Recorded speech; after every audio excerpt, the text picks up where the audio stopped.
বাইরে সুন্দর একটি বিয়ের অনুষ্ঠান চলছে, সবাই উপভোগ করছে, আর আপনি টিস্যু নিয়ে আপনার নাক মুছতে ব্যস্ত হয়ে পড়লেন, কিংবা বন্ধুদের সাথে আমেজ করে খেলেন চিংড়ি মাছ, আর বাড়ি ফিরেই আপনার শুরু হয়ে গেছে অসহ্য রকমের চুলকানি কিংবা ঘন ঘন হ্যাকচি। এই দৃশ্যটি আপনার কাছে খুবই পরিচিত, তাই না? একেই আমরা বলে থাকি অ্যালার্জি। আমাদের মধ্যে এমন মানুষ খুঁজে পাওয়া খুবই দুষ্কর যার জীবনে কোনো না কোনো সময় অ্যালার্জির অভিজ্ঞতা হয়নি। কখনো কখনো এটি সামান্য বিরক্তিকর, আবার কখনো এটি আমাদের জীবনকে দুর্বিষহ করে তোলে। কিন্তু আপনি কি কখনো ভেবেছেন কেন আপনার শরীর এমন আচরণ করে থাকে? কেন সামান্য ফুলের রেণু কিংবা সাধারণ একটি বাদাম আপনার শরীরের জন্য শত্রু হয়ে দাঁড়ায়? আজকের এই ভিডিওটি একটু স্পেশাল। আজ আমরা শুধু সাধারণ কোনো কথাই বলবো না, যা বলবো তা মায়ো ক্লিনিক, হার্ভার্ড হেলথ এবং বিশ্ব স্বাস্থ্য সংস্থার মতো আন্তর্জাতিক গবেষণা প্রতিষ্ঠানগুলো অ্যালার্জি নিয়ে কী বলেছে তার ভিত্তিতেই আমরা জানব অ্যালার্জি আসলে কেন হয় এবং এর সঠিক লক্ষণগুলো কী কী। চলুন বিজ্ঞানের দৃষ্টিতে আমরা এই অ্যালার্জিকে চিনে নিই। অ্যালার্জি বোঝার জন্য প্রথমে আমাদের শরীরের ডিফেন্স সিস্টেম বা রোগ প্রতিরোধের যে ব্যবস্থা আছে সেই সিস্টেমটাকে বুঝতে হবে। আমাদের শরীরের ইমিউন সিস্টেম হলো দেশের একটি সেনাবাহিনীর মতো। এর কাজ হলো বাইরের শত্রু যেমন ভাইরাস বা ব্যাকটেরিয়াকে চিনে তা ধ্বংস করে দেওয়া। কিন্তু অ্যালার্জি যাদের আছে তাদের ক্ষেত্রে এই ঘটনাটি একটু ভিন্নভাবে ঘটে থাকে। তাদের ইমিউন সিস্টেম একটু বেশি সেনসিটিভ বা স্পর্শকাতর হয়ে থাকে, বা বলা ভালো তাদের ইমিউন সিস্টেম ওভার সেনসিটিভ হয়ে পড়ে। সহজ কথায় আপনার ইমিউন সিস্টেম ভুল করে নিরীহ বা সাধারণ যে কোনো জিনিসকেই তার শত্রু ভেবে বসে থাকে। ধরুন ফুলের রেণু বা ধুলো আপনার নাকে হঠাৎ করেই ঢুকলো, এগুলো কিন্তু তেমন একটা ক্ষতিকর নয়, কিন্তু আপনার শরীর ভাবলো বড় কোনো শত্রু বা বড় ধরনের কোনো ভাইরাস শরীরকে আক্রমণ করেছে। তখন শরীর এই নকল শত্রুর বিরুদ্ধেই সত্যিকারের যুদ্ধ ঘোষণা করে দেয় এবং আইজিই নামক এক ধরনের অ্যান্টিবডি আপনার শরীরে তৈরি করে। এই ভুল যুদ্ধের পার্শ্ব প্রতিক্রিয়াই হলো অ্যালার্জি। বিশ্ব স্বাস্থ্য সংস্থার মতে বিশ্বব্যাপী অ্যালার্জি এখন একটি প্রধান দীর্ঘস্থায়ী স্বাস্থ্য সমস্যা হিসেবে দেখা দিয়েছে। দিন দিন এর প্রকোপ বেড়েই চলেছে, কিন্তু কোনো অপশান বা উপায় নেই এটা থেকে বেঁচে আসার। বিশেষ করে যারা শহর অঞ্চলে থাকেন তাদের অ্যালার্জির প্রবণতা অনেকটাই বেশি। চলুন এখন জেনে নিই কেন আমাদের অ্যালার্জি হয়ে থাকে। প্রশ্ন হলো, এই যুদ্ধ শুরু হলে শরীরের মধ্যে কি ঘটে? যখন সেই নিরীহ ধুলো বা খাবারের ছোট কণা আপনার শরীরের মধ্যে প্রবেশ করে, তখন শরীরের ভিতরে তৈরি হয়ে থাকা অ্যান্টিবডিগুলি প্রচণ্ড সক্রিয় হয়ে ওঠে। তারা শরীরের মাস্ট সেল থেকে হিস্টোমিন নামক এক ধরনের রাসায়নিক পদার্থ নিঃসরণ করতে বাধ্য করে। এই হিস্টোমিনই হলো আমাদের শরীরের জন্য আসল ভিলেন। এই রাসায়নিকটি আপনার নাক দিয়ে জল পড়া, চোখ চুলকানো কিংবা ত্বকে র্যাশ তৈরি হওয়ার জন্য প্রধানত দায়ী।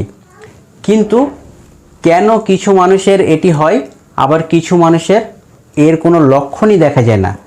এর উত্তরে হার্ভার্ড হেলথ পাবলিশিংয়ের বিশেষজ্ঞরা বলেছেন, এর পেছনে বড় কারণ হলো জিনেটিক্স বা বংশগতি। অর্থাৎ যদি আপনার বাবা মায়ের অ্যালার্জি বা অ্যাজমার ইতিহাস থেকে থাকে, তবে আপনার অ্যালার্জি হওয়ার ঝুঁকি অন্য একজন সাধারণ মানুষের চেয়ে কয়েক গুণ বেশি হতে পারে। এটি আপনার ডিএনএতেই লেখা আছে। এখন যদি আপনার এই অ্যালার্জির সমস্যা থাকে, তাহলে এটি আপনার ডিএনএ বা বংশগতভাবেও আসতে পারে। চলুন জেনে নিই অ্যালার্জির লক্ষণগুলো কী কী। অ্যালার্জির লক্ষণ এক একজনের ক্ষেত্রে ভিন্ন রকম হতে পারে। এটা নির্ভর করে আপনি কিসের সংস্পর্শে এসেছেন তার উপর। বিশ্ববিখ্যাত মায়ো ক্লিনিক অ্যালার্জির লক্ষণগুলিকে প্রধানত তিনটি ভাগে ভাগ করেছে। এই তিনটি ভাগ যদি আপনি বুঝতে পারেন, তাহলে অ্যালার্জির সমস্যা থেকে আপনি অনেকটাই মুক্তি পাবেন।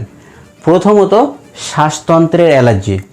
যদি ধুলো, পরাগ বা পোষা প্রাণীর লোম থেকে অ্যালার্জি শুরু হয়, তবে এর লক্ষণগুলো আপনার নাকে বা চোখে দেখা দেয়। যেমন ঘন ঘন হাঁচি হওয়া, নাক দিয়ে জল পড়া বা নাক বন্ধ হয়ে যাওয়া, এবং তৃতীয়ত আপনার চোখ লাল হওয়া, চোখ ফুলে যাওয়া কিংবা চোখ থেকে অসহ্য চুলকানি বা জল নিঃসরিত হতে পারে। দ্বিতীয় লক্ষণ হলো ত্বকের অ্যালার্জি বা স্কিন অ্যালার্জি। কোনো খাবার খেলে বা কিছু স্পর্শ করলে আপনার ত্বক তৎক্ষণাৎ প্রতিক্রিয়া দেখাতে শুরু করে। চামড়া লাল হয়ে চাকা চাকা হয়ে ফুলে যাওয়া, যাকে আমরা সাধারণত আমবাত বলে থাকি। প্রচণ্ড চুলকানি তৈরি হওয়া কিংবা ত্বক শুষ্ক হয়ে ফেটে যাওয়া, এটাকে একজিমা বলা হয়ে থাকে।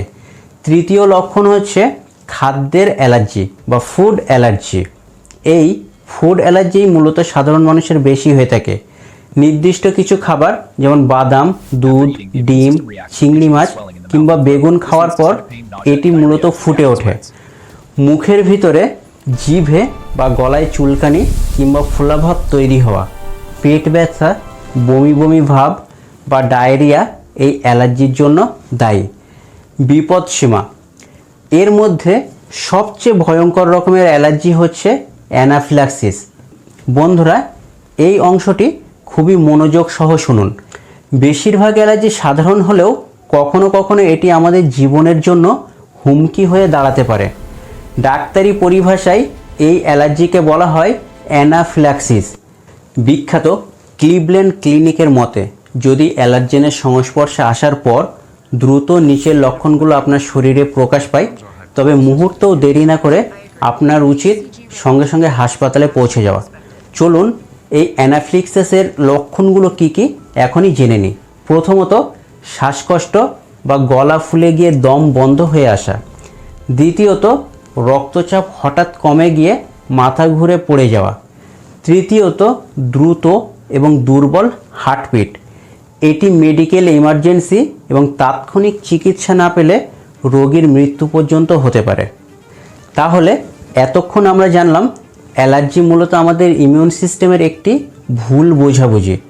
মায়ো ক্লিনিক এবং হার্ভার্ড হেলথের মতো প্রতিষ্ঠানগুলির গবেষণা আমাদের বুঝতে সাহায্য করেছে অ্যালার্জি কী এবং অ্যালার্জি কেন হয়, অ্যালার্জির লক্ষণগুলো কী কী। এই লক্ষণগুলো চিনে রাখা হলো সুস্থ থাকার প্রথম ধাপ। পরবর্তী ভিডিওতে আমরা জানব এই অ্যালার্জি থেকে বাঁচার আধুনিক চিকিৎসা এবং ঘরোয়া উপায়গুলো কী কী। আপনার কি কোনো বিশেষ খাবারে বা বিশেষ জিনিসে কি কোনো প্রকার অ্যালার্জি আছে? কমেন্টে আমাদেরকে অবশ্যই জানাবেন। অ্যালার্জি নিয়ে তথ্যবহুল এই ভিডিওটি আপনি সকলের সাথে শেয়ার করে তাদেরকেও সচেতন করতে পারেন। বিজ্ঞান মনস্ক স্বাস্থ্য টিপস পেতে আমাদের এই চ্যানেলটি অবশ্যই সাবস্ক্রাইব করে দিন। ভালো থাকুন, সুস্থ থাকুন। পরবর্তী ভিডিওটি আপনি অবশ্যই দেখবেন। ধন্যবাদ।